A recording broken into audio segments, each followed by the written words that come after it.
So when I was growing up, there was something about Christmas season that we always did, and you probably like this too. How many of you listen to like the same Christmas songs every year over and over again? Do you remember this? Like it was the same thing every time. And then if you grew up around church, you know this too.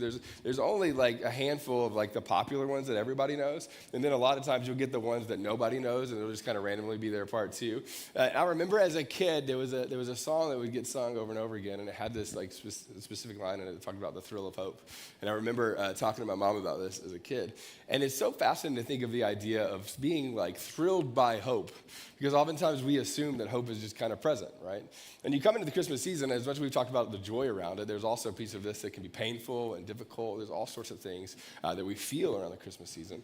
But the idea of a thrill of hope just kept coming up, and it's one of those things that is in a song that a lot of people hear every Christmas, and as soon as it comes out, as soon as it comes up, it's like one of those moments in the room that if you're in a room, you just feel it when you get to this section of the song. And it's such a beautiful line, because what it does is it points us back to all of the things that make us inwardly focused, right? It points us away from kind of the inward sort of focus that we have and over to something about hope. And hope is one of those things that we talk about kind of briefly. We kind of move through. A lot of times we'll say hope, but we really don't know what hope means, right? Like you hope that Ohio State makes it to the playoffs this year, right? There's a little bit of that. Is that too soon? No, so sorry. Wow, okay. I was really hoping. He's like, wow, I feel for you right now. Yeah, that felt good. Like you feel these things around hope all the time. But one of these places that we feel it the most is when it comes to like relationships and the ways that we hope for specific relationships in our lives.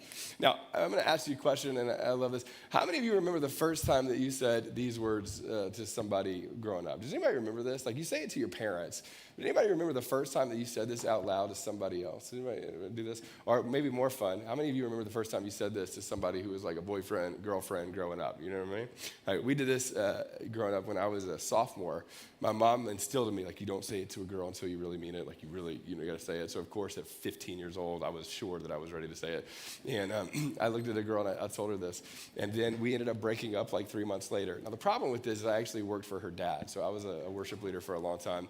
And so I was leading worship at a singles ministry that he led, which was fun. And so I told her that I loved her, and then we broke up like 3 months later. And then he said, hey, it'd be great if we could talk. And I was like, oh, okay. This is going to be a fun one-on-one. And so we sat down, and I'll never forget this. It was so funny. He looks at me, and he said, I remember you saying how much you loved my daughter. And I was like, yeah. And I'm like 15 years old. My voice is still cracking, and I had highlighted hair. It was great. He said this to me.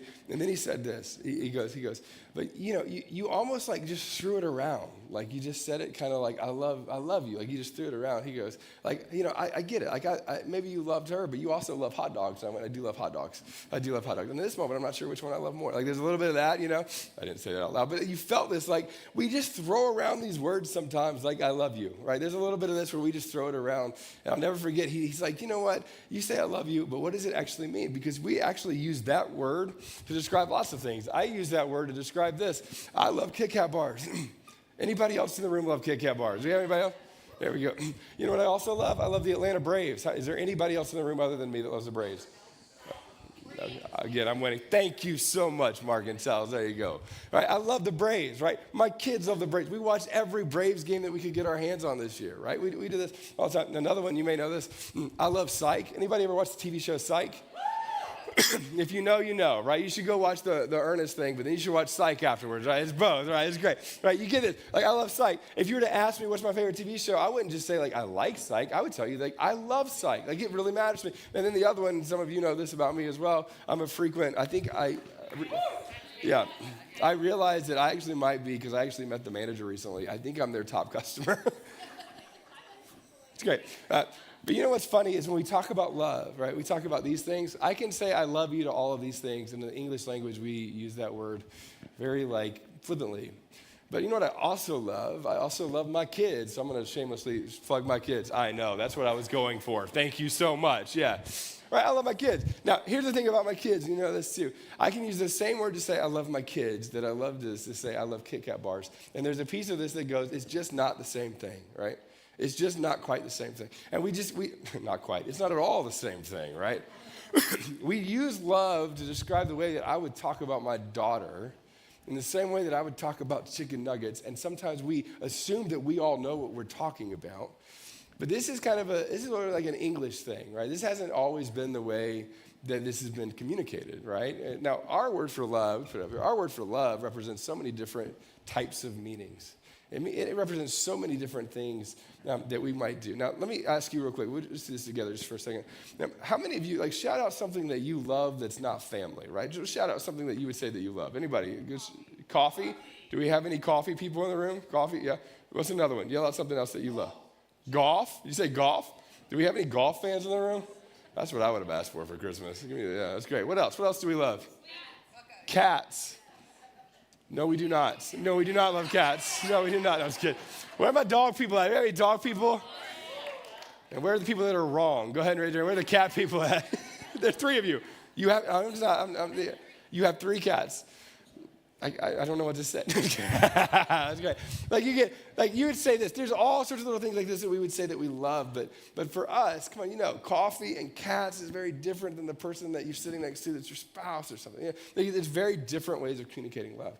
Now, in the language that the New Testament was written in, they actually had multiple words that would talk about this, right? And so when you read through the New Testament, you have these moments where different words are used for what gets translated love, right? And so I want to show you this real quick, and some of you know this, right? You have this word for love that's really kind of focused on the friendship side of it, right? So if you're going to talk about a friend or a friendly type relationship, the broad version of it, this is the word that you would use. You have this one that talks about family love, which is always fascinating. Like when you're talking about the internal family unit, right? This is what you would be talking about, or people specifically in this culture who felt like family, right? And you know what this is like. We have friends, they're at your Thanksgiving table, people that feel like family or are family. This is what's used for that. You have erotic love. So this is a specific word that would talk about what erotic love would be. And then the other one that is so fascinating, this is where we're going to spend kind of the bulk of our time today, is a word that talks about love that is hard to talk about because of the depth of the meaning that's used behind it, right? And even in churches, some of you grew up in churches where they would talk about this and throw it around. And it's even easy to throw this word around when it comes to this. But the other one is agape love, right? Which is like the unconditional love, but that doesn't even quite do it justice, right? It's the unconditional love that's not just based on what you do or your works or how good you are or how not good you are or the things that you're great at or things that you're not great at, or how great you do at something or successful or how badly you fail at something. It's not based on any of that.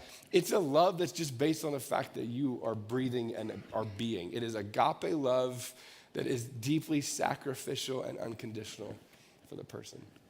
And it's used throughout the New Testament at different moments and at different times. But when it's used, and this is where we're going to spend kind of the kickoff of this series. When it's used in the text to startle you when you read it. And when you translate this over in sort of the way that we would kind of look at our language and you look at your, NIV or NLT, whatever that is that you're reading, it's easy to pass over. But when it finds its way in the text, it's one of those things that I think is so beautiful and so startling and it's so easy to miss. So what we're going to do as we kind of gear into the Christmas sort of series of talks we're going to do, I want to talk about what Jesus came for first. Because we talk about the manger, we talk about the little setup, we talk about Jesus entering the world, we talk about virgin birth stuff. But at the end of the day, where it all leads to is this place. So we're going to start at the end. And what happens with Jesus and when he comes and what he teaches and what he sort of stands on and projects into the world in terms of the early church and what it's supposed to be, it focuses around this. And so we have Jesus, some of his closest followers around. We have John, a guy named John who's writing this. And if you've never read any of the New Testament, John is so fascinating to me. His perspective, it sort of encapsulates the emotional side of everything that's going on.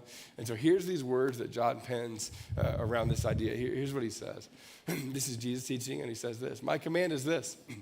Love each other as I have loved you. John chapter 15. Love each other as I have loved you. And this is Jesus teaching to a group of people who are all sort of circled around, who are all sort of listening to him teach, who have been followers. They've been around this, and he's teaching them. He said, look, it's not like a suggestion. If you're going to be a follower of the way, if you're going to be a part of this thing, my command to you is love each other as I have loved you.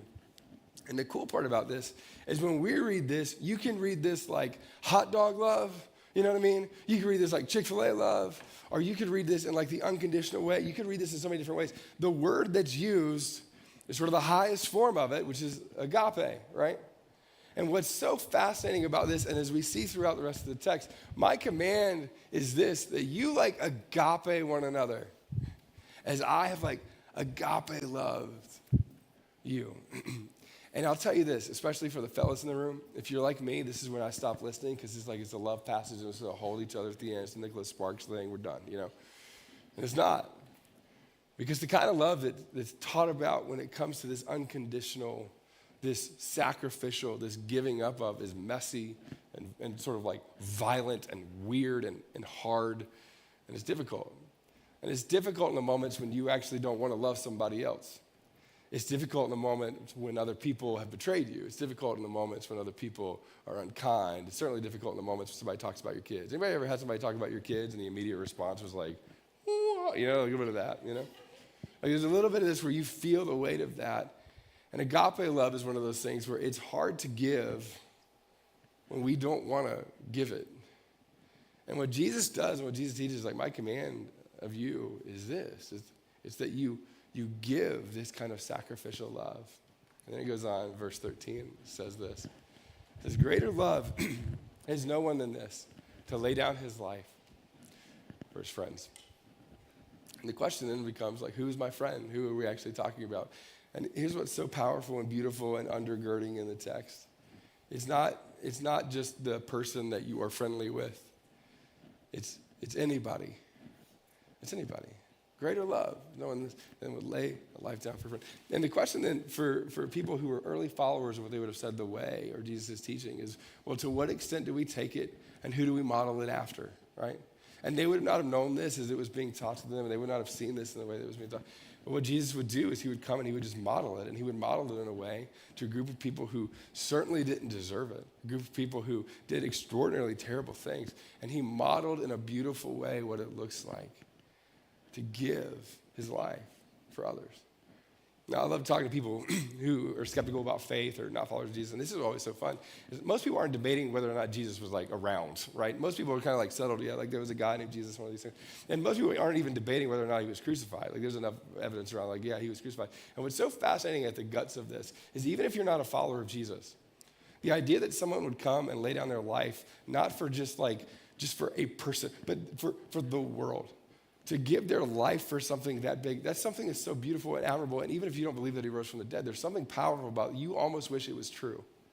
You almost wish that somebody could come, lay down their life, and raise from the dead, and that might be true, even if your brain doesn't fully go there. There's a piece of you that goes, whatever that symbolizes is the way that the world should be. And it's also not the way the world often feels. Am I right? Like if you're on Twitter, you know this pretty quickly, right? You see this. You see these moments where people just don't live in this sort of way, right? Now, in verse 17, he says this, and we'll come back to it. He says, this is my command, love each other. And then as he comes around this, you kind of get this text. And the text that you see around this is one that a lot of people grew up kind of seeing and hearing. A lot of people grew up having to memorize. How many of you went to Vacation Bible School at one point? Anybody go to Vacation Bible School as a kid? How many of you saw flannel graphs as a kid? Anybody else see flannel graphs other than me? Yeah. And you had to memorize these verses. And one of the verses that people memorized growing up is this like John 3:16 passage. And I want to read this out. And as we read it, what I want you to do just for a second is to actually let it sort of like sink in. Because a lot of you can just like quote this out. This is kind of the basis of all of it. It says this, for God so loved, right? For God so loved humanity, the world. And he goes on, he says this. That he gave his only son. He gave his only son. And it goes on, and it says this. We can go all the way through the passage. Thanks, man. He gave his only son, and that whosoever believes in him shall not perish, have eternal life. Now, I said this a few weeks ago, and this is kind of where we're starting the Christmas sort of oomph and where we're going. For those of us who are followers of Jesus in the Christmas season, it is so easy for us to be busy enough, moving fast enough, moving speedy through all of this season that we miss the fact that what Jesus did should move us to a point. And if you're not a follower of Jesus, what I believe deeply is that as you look into what Christianity teaches, if you look into it, you should at least want it to be true because it's so powerful and compelling about what he did on our behalf. Now, this one gets quoted all the time, but there's another passage in 1 John chapter 3 that I wanted to read, and then we're going to wrap up here in just a minute, and I'm going to tell you about one other thing before we wrap up. But 1 John chapter 3, it says this. It says, this is how we know what love is, or this is how we know specifically around what agape love is. And Jesus Christ laid down his life for us. And it comes back to what was talked about earlier, And it says this, it says, we ought then to lay down our lives for our brothers and our sisters, right? So here's what I'm going to challenge you with. And this is kind of the it's fun for me, probably not always fun, like receiving it. I grew up in a lot of churches that would talk about Christianity as some way of getting something, like I want to receive something, or if I pray hard enough, or believe hard enough, or have enough faith, whatever that is, that I can get those things. And as chill as this sounds, and almost as simplistic as this sounds, the way of the gospel actually requires something of you. That messy, agape, real, authentic love doesn't always feel great. In fact, more times than not, it feels sacrificial, right? And some of us in the room, as we come into the Christmas season, right, there's going to be all sorts of Hallmark movies that paint this as, sorry. Yes, I'm going to crack on Hallmark movies throughout the entire series. That would be great. Do we have any Hallmark fans? Anybody? Yeah, anybody like Candace Cameron Bure, but she left. I don't know if you know this. So no. If you know, you know. Apparently most of you don't. It's great. But the thing about these stories, and you know this, is that most of the stories around love that we have center with a bow on it, center with an ease to it, center with this feeling good about all of it. And this is the thing about Christianity. This is where we're going to challenge you to. Is if you are a follower of Jesus and it only feels good and it never feels sacrificial, I don't know that we're listening to what God is actually calling us to in terms of what it means to love other people in the ways that he calls us to love. It should affect the fullness of you as a human being to sacrifice on behalf of other people. Over the next month, and it's already started, our world is going to spend more money in the next month on things that will likely get tossed away. We buy all these gifts for our kids, and they're at the ages where I just kind of laugh, they're really interested for about 11 minutes. And it's always the gift that was the cheapest, and it's pretty much just a box that they get most excited about by the end of it, We're going to do all these things, and there's nothing wrong with that. I think that's a beautiful thing, and we're certainly going to celebrate Christmas. We're going to spend more money on those kinds of things. We're going to spend more time inwardly focused in a lot of ways. And I'll tell you this, we're going to spend more ways sort of glossing over the guts of what it actually looks like to love other people sacrificially. And what we're going to challenge you to do today and throughout the course of this month is to think about this and look at it a little bit different, right? I put in my notes and said it this way, that choosing to love the way that Jesus calls us to love will eventually cost you something that you won't get back. That when you love in this way, there's a piece of you that will feel slightly potentially taken advantage of. There will be a piece of you that feels like this just doesn't feel at ease. If you've forgiven anybody, you know this. You've seen this. You know what it's like to do that. And I'll just tell you, for those of us who are followers of Jesus, loving people with the agape kind of love that God has called us to love with requires something of us. And so I'll tell you, many of us in the room have been followers of Jesus for a long time, and there's an ease to it and a simplicity to it, and there's a belief to it, which is all great and beautiful. But my question for you is when was the last time that you sacrificially loved somebody where it cost you something and you felt it, right? When was the last time that you loved somebody and you extended something to somebody that cost you something and you felt it, right? When was the last time that you gave financially and it cost you something and you felt it, right? I love this. I get asked a question about tithing all the time, which is always fun for me, and I love talking about it. It always frustrates people. But again, we fundraised our salary for 4 years, so money's easy for me to talk about, right? It's great. But I'll tell you, for me, a lot of people will ask, what's the theology around tithing? The Old Testament talks about the tithe. You know what the New Testament talks about? Giving sacrificially. This is fast. Some people give 10%, and that's not near the kind of sacrificial gift where it's felt. Right, some people give 3% and it's deeply felt, and Jesus even teaches about this with the widow giving. And it's so interesting to me that the way of Jesus calls us, even in the financial sense, to give in a way that it's felt and it's sacrificed, and that kind of generosity does something to your heart. And forgiveness, the same thing. Come on, that's how we do all the time when it comes to forgiveness. If you're not a follower of Jesus, you kind of get off the hook on this, and which is great. But if you are a follower of Jesus, you don't get an option. There's not I don't get to. You just do because that's what Jesus has done for you, and you've already been forgiven more, right? There's a generosity to this that's painful. And part of it, some of you will sit next to people at Christmas that you have not forgiven simply because you haven't been willing to feel the pain of what it looks like to extend that kind of agape kind of love, right?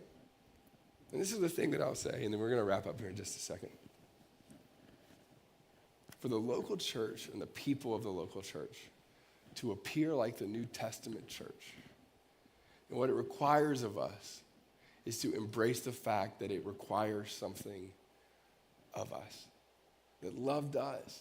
Love requires something out of your heart, and it required something of Jesus as he extended it to us, that it cost us something. As I put in my notes, and then we're going to wrap up in a second, and that's this. The value of love is demonstrated when we sacrifice what we value.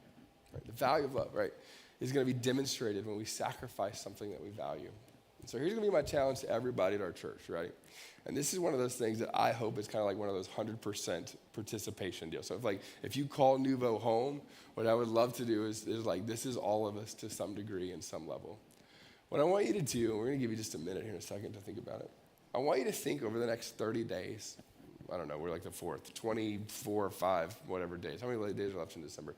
What I want you to think about for the rest of this month is, what does it look to demonstrate this kind of sacrificial love in a couple of different ways? The first way is this: who is somebody in your life that you need to extend forgiveness to that's gonna require some sort of painful thing that maybe you've ignored, right? Now, the real honest answer to this, come on, you know, most of us have a name or 2 names or 5 names that popped up. Some of you have like 37 names. Some of you have an entire side of the family. I totally get it, right? You have this. But who is somebody that you need to extend forgiveness to, right? And we talked about this before. Forgiveness isn't not like acknowledging it didn't happen. Forgiveness is coming around and saying, you know what? It did happen. And I'm going to release you of the debt that you could never repay anyway, right? Who's the person you need to forgive? Second one is this. On the financial side, right? This is one that's easily glossed over, right? What does it look like for you to sacrificially give in this season? What does it look like for you to sacrificially give in a way where you're never going to get it back, right? Now, a lot of times I grew up going like, if you give X amount of money, God's going to bless you 2 or 3 or 4 times. And sometimes that happens. And then a lot of times it doesn't. And a lot of times it's something that God is just doing inside of you. But I promise you this, as you are generous, it does something to you. Right? Some of you need to go, and you're going to go get gas today, and you need to go pay for somebody else's gas. I don't know how you do that, but you go do that. You go pay for somebody behind you at Starbucks. You're going to be somebody who's generous. And you ready? I want you for 1 month, this month, to be generous to the point where you feel it, where you give up something for someone else. And that's not about a dollar amount. That's not even about a percentage. It goes beyond both of those things to require something of you to say, I am literally saying no to this thing so that I can be more generous over here on behalf of other people. So we're going to say, hey, who the people that you need to forgive? How's the way that you can be generous in this sort of way? And the other one is this. And this is really simple, and I know it's simple. But I would love for you to focus every single day this week on being generous with encouraging somebody else, right? Now, again, all the guys in the room, you don't say encouraging. This isn't something you ever say, so however you're going to phrase it, you're just not going to do it. But what does it look like for you systematically? Every day for 1 month, to send that text, or which would probably be harder for somebody like me, to make that phone call. I left somebody a voicemail the other day. I was nervous because I usually mess up on voicemails. Anybody else like me? Like, I get about midway through, I'm like, this is a 7-minute voicemail. I'm so sorry. You know what I mean? Like, there's a piece of this, like, but who's the person that you need to call? And here's what I'm going to challenge you to do. Every single day for 1 month, who is somebody that you can affirm or that you can encourage, right? And here's what I'm hoping, right? There's not some big campaign around this. Nobody's going to keep up with this with you, right? Nobody's going to be asking you about it. But here's the thing, this is how we're going to start this whole series and this whole Christmas thing, is if we could figure out a way to be more generous in those 3 areas, in affirming and encouraging, calling out the good in people, and figuring out a way to be more open-handed to a place that we feel it, even financially. And then the last thing is we're talking about forgiving other people, right? I'll just tell you this. This is what I hope for the 200-ish or 300-ish people that attend our church, right? If we figure out a way to do this for 1 month, it will do something inside of us that will set us on a course where we're going to be talking about the rest of the month, right? So here's what we're going to ask you to do. I'm going to ask Josh to come back up. It's always fun. We kind of put like a little pad behind it, but mostly because it's going to kind of give us a minute to focus. So here's what I'm going to ask you to do. Some of you haven't been in church in a while. Some of you have been in church quite a bit. And you know what this is like, but I'm going to ask you just for a minute, if you would, to close your eyes for a second, bow your head. This is not when we're about to pass some sort of plate and collect money. That's not what we're about to do, I promise. It's not that. Here's what I'm going to ask you to do, right? I want you to think about those things in those three areas, right? Think about it in those three areas. All right, the first thing is this, like, who is the person or people or side of the family or group of people that you need to forgive? And extend and work to actively, sacrificially extend that sacrificial love to somebody else. Who's the person or persons that you need to forgive? And what I want you to do is I want you to think about that name. I want you to think about who that is. And then right now, as you're thinking about it, I want you to identify, like, be really honest and open. Identify what's the thing that was taken from you. What is it that they actually did? What do they actually owe you? Who is the person and what do they owe you? Now, I know your head's bowed, eyes closed. Some of you have really deep-rooted pain, and this makes you frustrated and angry, and it feels overly simplistic. And I want to acknowledge, like, it's not simple, and it requires untangling. And it requires work in your heart in the same way that you work on anything else. It's not something that you can't overcome. So the question is, who is the person that you need to forgive? What do they do? What's the debt that they owe you? How can you let it go? Second thing is around your finances. This is us. We're wrestling through this question right now, going like, what does it look like to be generous? The question is, what does it look like for you to give to a place that you feel it? If you're a follower of Jesus, here's one of the dangerous questions. I honestly just want you to pray in your head, God, what do you want me to do? What is it that you want me to do when it comes to the resources that you've entrusted me to steward? What is it that you want me to do there? And then I want you to make the decision to do it to a point that you feel it. And then the last question, as you're processing it, is for some of you. Who's the first person that you need to encourage today? Right? Who's the first person that you need to text or call today? Who is it? Who's that first person that you're going to do that with today? I want you to think about that, and I want you to have a name. Who's the person that you're going to reach out to, text, or call today? Maybe before you leave the building, right? Who is that person that you're going to do that with? And what I'm going to do is I'm going to pray, and the specific prayer that we're going to pray before we wrap up is that as we move into the Christmas season with everything else that's going to be going on, that we experience something that changes and continues to shape and reform and reshape our hearts. Let me pray for us. Father, we thank you so much for what you modeled for us. God, we thank you that, like, kicking off the Christmas season with all the busyness has all sorts of things attached to it. But God, I pray that you would help us be both so mindful of what it is that you would have us to do, that we would choose obedience before we even have time to figure out if that's something that feels good. God, that you would help us to predetermine obedience in these areas when it comes to encouraging and affirming people, when it comes to being the kinds of people who are generous with the resources that you've given us. And when it comes to forgiving others, God, I pray that you would help us to do that. God, I pray that you would free our hearts through forgiveness, that you would free our hearts through releasing sort of the things that you've entrusted to us. And God, that you would do something through us as we work to encourage other people. And God, I pray that as we do that, as we move into a brand new year, as we move into that sort of new space, a new world, God, we ask that this would be something that would mark us and change us moving forward.